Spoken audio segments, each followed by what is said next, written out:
Halo anak-anak, selamat pagi. Apa kabar? Semoga semuanya dalam kondisi sehat. Nah, pada pagi hari ini Bapak sampaikan informasi bahwa untuk pendidikan religiusitas kelas 12 itu untuk kelas 12 IPA diajar oleh Suster Greta, lalu yang kelas 12 IPS dengan Bapak. Nah, kita tidak usah berlama-lama, Bapak akan langsung menyampaikan materi pokok yang pertama. Silahkan disimak baik-baik videonya berikut ini. Halo anak-anak kelas 12 IPS. Pada pagi hari ini Bapak akan menyampaikan untuk materi pokok 1 di semester yang pertama. Sebelumnya ini rencana belajar kita di kelas 12.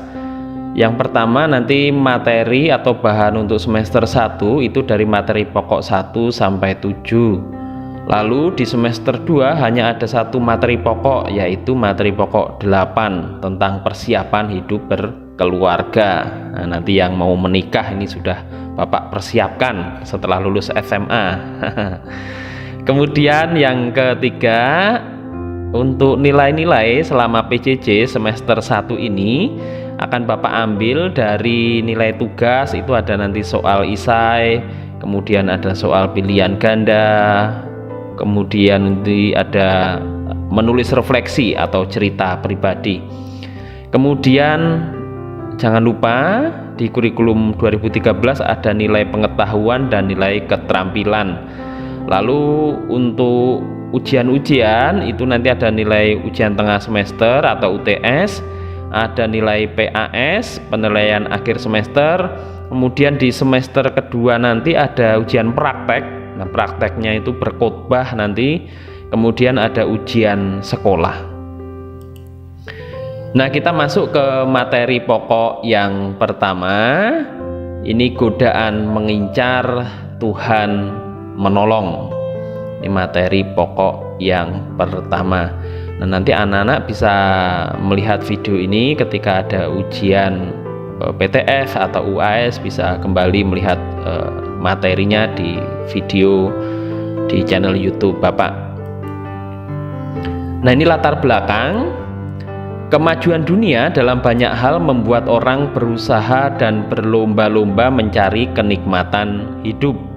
Nah, untuk mencapainya kadang orang sering melakukan jalan pintas, misalnya korupsi, penipuan, kriminalitas, atau pelacuran. Nah, orang diberi berbagai tawaran, kemudahan, dan fasilitas menarik yang menyebabkan orang jatuh ke dalam godaan dan dosa. Jadi kalau tidak tahan dengan godaan, orang akan jatuh ke dalam dosa. Orang pengen memperoleh kenikmatan hidup, tetapi karena mungkin tidak mampu, tidak bisa, maka kemudian jalan pintas yang diambil. Akhirnya korupsi, akhirnya menipu, akhirnya menjual diri, atau akhirnya melakukan tindakan kriminalitas. Demi apa? Demi memperoleh kenikmatan hidup yang seringkali diukur dengan materi yang melimpah. Nah, kita akan melihat macam-macam godaan yang ada dalam hidup kita. Nah, macam atau jenis godaan yang pertama, godaan yang bersifat kenikmatan atau kemewahan. Contohnya mencuri, berbohong, berjudi, melihat film porno, mencari kepuasan seksual, menggunakan narkoba, miras, dan lain-lain. Nah, godaan yang bersifat kenikmatan atau kemewahan ini mengukurnya begini. Kalau orang sudah biasa mencuri, itu dia merasakan kenikmatan. Ya, saya merasakan wah, begitu saya merasakan puas ketika saya bisa mencuri milik orang lain. Itu kalau sudah terbiasa. Tapi kalau belum terbiasa, maka baru sekali dua kali mencuri, pasti yang ada adalah bukan kenikmatan, tapi rasa takut, rasa cemas, dan seterusnya. Begitu juga berbohong. Kalau kalian sudah biasa berbohong, maka tandanya itu saya akan merasakan nikmat. Nah, kalau sudah merasakan nikmat, puas, itu berarti saya sudah biasa melakukan tindakan dosa ini, berbohong gitu. Atau berjudi. Nah, orang yang biasa berjudi itu orang dia menemukan kenikmatan gitu. Adu ayam itu orang bisa menemukan kenikmatan di situ, merasakan kepuasan, bisa mengadu ayamnya dengan ayam orang lain lalu menang begitu.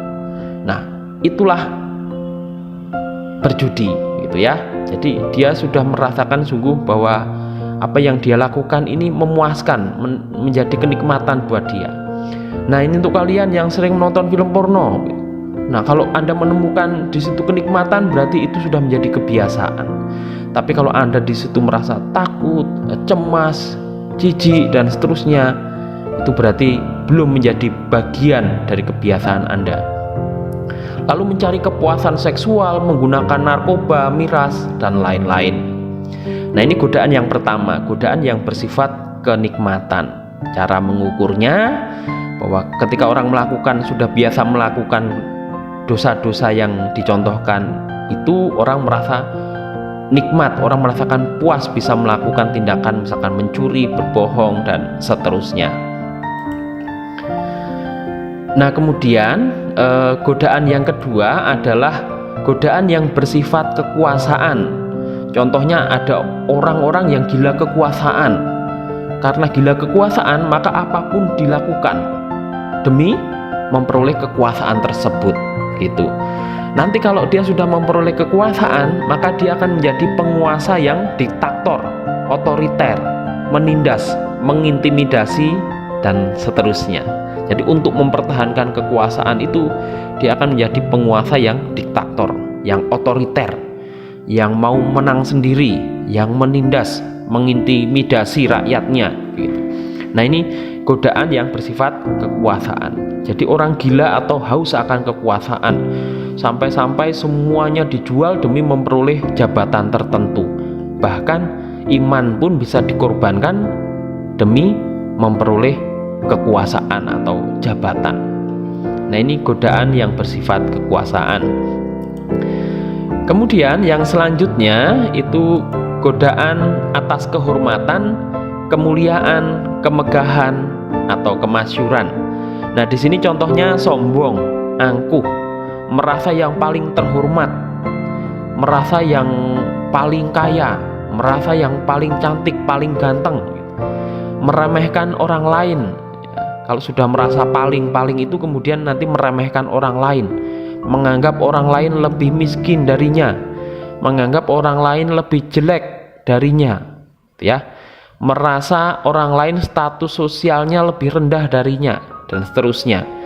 Lalu kemudian merasa tidak memerlukan bantuan Tuhan karena saya sudah paling terhormat, paling kaya, paling pinter, paling cantik, maka saya sebenarnya nggak butuh lagi bantuan Tuhan. Jadi secara tidak langsung seringkali dalam hidupnya dia tidak mengandalkan Tuhan karena merasa sudah paling hebat, paling kaya, paling pinter, paling cantik. Pokoknya saya bisa mengatasi semua masalah tanpa bantuan Tuhan, ya, gitu. Nah, ini godaan atas kehormatan, kemuliaan, kemegahan, atau kemasyhuran diri. Nah, itu 3 jenis godaan. Lalu yang berikutnya, orang yang jatuh dalam godaan biasanya merasa khawatir, bimbang, ragu-ragu, cemas, merasa bersalah, berdosa, merasa jauh dari Tuhan, tersiksa, stres, dan lain-lain. Ya, apalagi kalau baru pertama kali, kalau Anda lihat di sini gambar anak yang mencontek begitu ya. Nah, di sini baru mungkin pertama kali, 2 kali mencontek, apalagi pas yang ngawas Pak Agus begitu. Wah, mungkin rasanya khawatir begitu, jangan-jangan ketahuan nanti, ragu-ragu, kemudian cemas juga. Lihat pengawasnya mungkin Bu Mary, wah saya cemas mau mencontek gitu. Lalu kalau sudah mencontek mungkin masih cemas juga, merasa bersalah, merasa berdosa gitu. Kemudian bisa merasa jauh dari Tuhan, kenapa saya sering berbuat dosa dalam hidup saya, dan seterusnya. Akhirnya bisa menjadi tersiksa karena beban dosa itu. Orang bisa menjadi stres kalau orang sering jatuh dalam godaan gitu ya. Nah, godaan itu sering atau selalu menyerang melalui sisi lemah yang ada dalam diri seseorang. Misalkan sisi lemah saya itu, saya orangnya mudah emosional, maka yang namanya setan itu akan menyerang melalui sisi lemah dalam diri kita. Wah, dia orangnya mudah marah ini, sensitif nih gitu. Maka kemudian setan itu akan menggoda orang untuk membuat kita marah, membuat kita sensitif, akhirnya keluar kata-kata kotor dari mulut kita, keluar tindakan-tindakan yang jahat dari diri kita terhadap orang lain. Jadi menyerang melalui sisi lemah kita. Misalkan kalau sisi lemah saya itu, saya paling tidak tahan kalau diajak oleh teman melakukan sesuatu gitu, tidak enakan gitu. Maka suatu ketika diajak teman untuk membolos gitu, wah saya nggak enak Pak dengan teman saya gitu, maka kemudian saya ngikut, saya orangnya mudah terpengaruh. Nah, setan menyerang kita melalui sisi lemah kita itu. Jadi kemudian kita mengikuti hasutan ajakan kawan itu, akhirnya kita memutuskan untuk membolos. Jadi setan selalu menyerang melalui sisi lemah manusia, tidak melalui sisi kuat manusia. Kalau dia punya kekuatan di sini, maka setan akan mencari sisi lemah manusia, dan disitulah setan akan menjatuhkan manusia ke dalam godaan dan dosa. Ini kalau lihat di sini pengawasnya tertidur, wah ini tadinya nggak mau nyontek, jadi akhirnya kepikiran mencontek, gitu ya. Jadi menyerang melalui sisi lemah kita. Nah, lalu bagaimana cara supaya kita bisa menghadapi godaan dalam hidup kita? Yang pertama, bersikap tegas. Sikap tegas itu berarti menolak godaan tanpa kompromi atau tanpa ragu-ragu mengatakan tidak. Ada teman yang mengajak membolos, dengan tegas kalian mengatakan tidak. Ada yang teman mengajak untuk jalan-jalan sore nggak pakai masker, nongkrong-nongkrong, Anda dengan tegas mengatakan tidak gitu.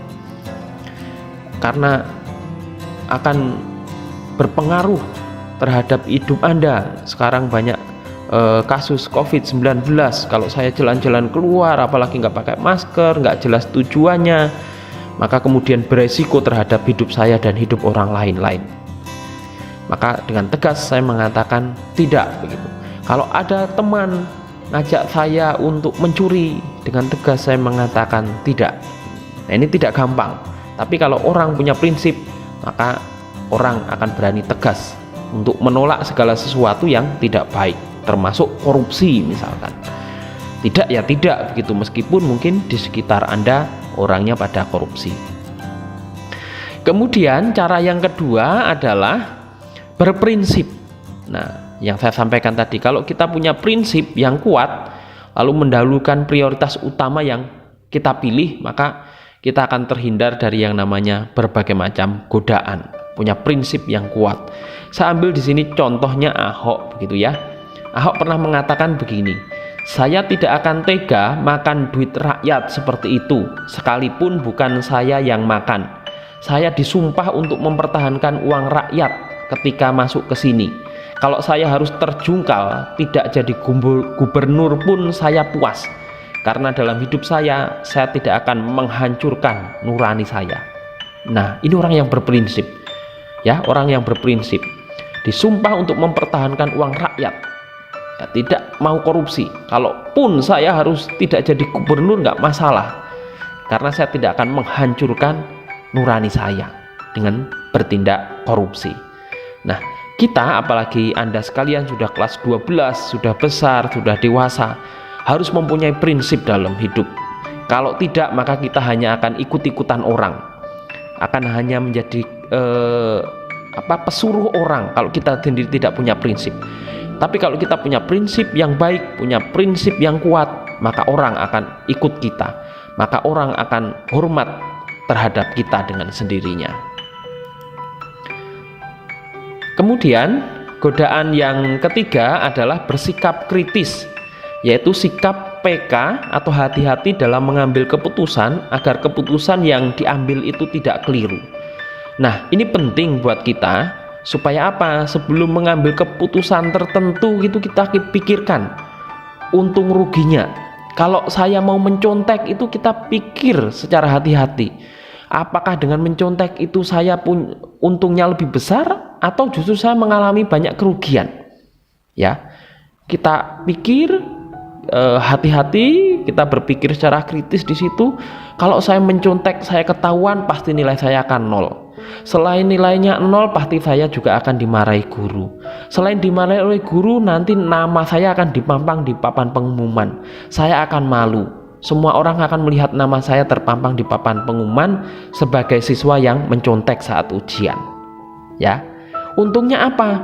Untungnya ya kalau pas jawabannya benar, ya mungkin ada tambahan nilai sedikit, itu pun belum tentu tuntas juga. Maka lebih baik saya jujur saja, saya kerja apa adanya, berapapun nilainya saya akan terima karena ini hasil usaha saya. Saya tidak berdosa dan saya jujur, meskipun nantinya juga tidak tuntas tidak masalah. Guru juga tidak akan marah dengan saya kalau memang saya sudah belajar tapi belum tuntas, masih ada remedial. Maka kemudian saya memutuskan untuk tidak mencontek. Nah, itu bersikap kritis. Nah, nanti kalian untuk melakukan hal-hal yang lain, yang tindakan-tindakan dosa yang lain, silahkan berpikir secara kritis, hati-hati sebelum memutuskan untuk melakukan tindakan yang berdosa tersebut. Kemudian cara yang berikutnya tentu bersikap rendah hati di hadapan Tuhan dan sesama. Jadi orang yang rendah hati itu orang yang jauh dari yang namanya godaan. Orang yang rendah hati itu orang yang kuat menghadapi segala macam godaan, ya. Kemudian yang terakhir tentu mengikuti kegiatan-kegiatan rohani. Dengan dekat dengan Tuhan, melalui kegiatan rohani kita, maka pasti juga kita mampu melawan hasutan-hasutan atau godaan dari setan untuk berbuat dosa. Orang yang beriman, maka orang itu akan tangguh, mampu menghadapi segala godaan dalam hidupnya. Nah, kemudian apa arti godaan sebenarnya? Ya, jadi godaan itu baru suatu rangsangan untuk melakukan tindakan yang kurang pantas atau dosa. Jadi baru suatu rangsangan untuk melakukan tindakan yang kurang pantas atau dosa. Nah, godaan itu belum merupakan dosa asal orang tidak mencari atau mengikuti godaan tersebut. Jadi ingat ya, godaan itu belum dosa kalau orang tidak mencari atau mengikuti godaan tersebut. Misalkan waktu ujian itu tiba-tiba saya diawas oleh seorang guru, lalu dalam mengawas guru itu mungkin mengantuk begitu ya, mengantuk atau mungkin lengah begitu. Awalnya tadi saya tidak berpikir untuk mencontek begitu. Nah, kemudian ketika melihat gurunya lengah atau gurunya mengantuk, lalu muncul di situ rangsangan untuk melakukan tindakan yang kurang pantas atau dosa, yaitu mencontek. Ya, muncul rangsangan. Tetapi saya tidak mengikuti godaan tersebut. Saya tidak memutuskan untuk mencontek, maka saya tidak berdosa, ya. Saya baru mendapatkan sebuah rangsangan karena melihat gurunya lengah gitu ya. Wah, kayaknya ini ada peluang nih untuk mencontek gitu. Tapi saya nggak mau gitu ya. Lalu saya pikir-pikir, berpikir kritis tadi. Wah, nanti kalau mencontek untungnya apa untuk saya? Malahan banyak ruginya. Maka kemudian kita tidak mengikuti godaan tersebut, alias memutuskan tidak mencontek begitu, meskipun gurunya mengawasnya lengah atau mungkin mengantuk gitu. Nah, ini arti godaan. Jadi belum merupakan dosa kalau kita tidak mencari atau mengikuti godaan tersebut. Nah, kesimpulan anak-anak, orang itu sering kali jatuh dalam godaan, maka orang itu akan semakin jauh dari yang namanya suara hati nurani.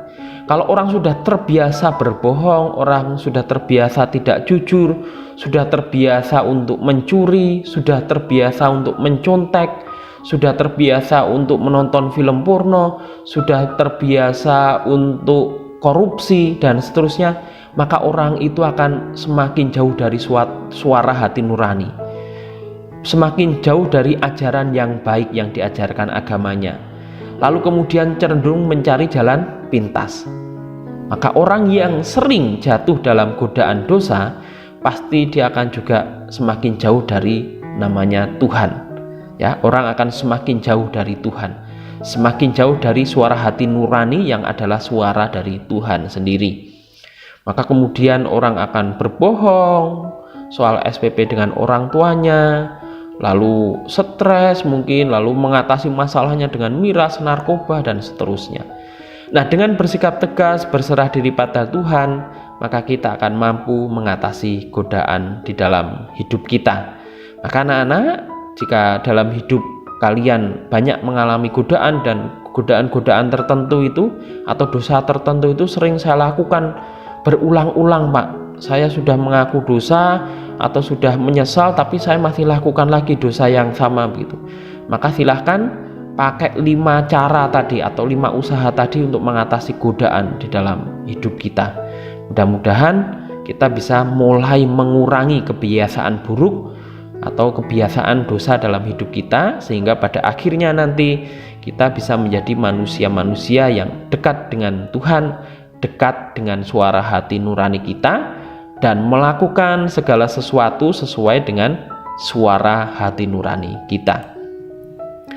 Nah, demikian anak-anak materi dari Bapak untuk materi pokok 1. Jadi untuk PJJ hari ini Bapak belum memberikan tugas, tetapi nanti silakan anak-anak merefleksikan kira-kira dosa apa yang sering kali saya lakukan di dalam hidup. Jadi godaan sehingga saya seringkali jatuh dalam dosa. Nah, dosa apa? Dari 3 jenis godaan tadi ya, saya sering jatuh dalam godaan dosa yang mana? Itu kalian pikirkan. Nah, minggu depan nanti Bapak akan mengambil nilai berkaitan dengan pengalaman Anda, pengalaman kalian semua jatuh dalam godaan, lalu bagaimana mengatasi godaan tersebut di dalam hidup Anda. Nah, demikian materi dari Bapak. Terima kasih. Jaga kesehatan selalu. Tuhan memberkati.